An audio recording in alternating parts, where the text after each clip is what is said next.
স্বরচিত কবিতায় আমি পাপিয়া দত্ত। শিরোনাম মাছবিলাসী বংশীধারী। ইলিশ মাছের পিসটায় ছিল দারুণ গন্ধ। ওরে আমার চিকন গালা, ভাগ্যটা তোমার মন্দ। সারা জীবন কাটিয়ে দিলে দুধে আর স্বরে। সত্যি বলছি, ওতে কি আর মনটা তোমার ভরে? ভাগ্যিস আমি লক্ষ্মীর সোনা রূপে অবতীর্ণ। মাছের নানা পদ তাই আমার জন্য গণ্য। ইলিশ, রুই, শোল, ভেটকি, চিংড়ি, মৌরলা, অবারিত দ্বার আমার তাদের জন্য খোলা।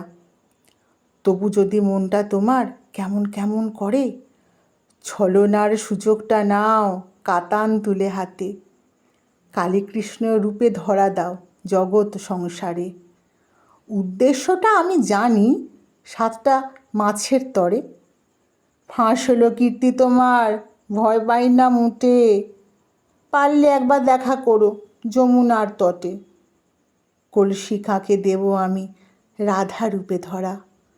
পাশে তোমার হারিয়ে যাব, জগৎ হবে ভরা।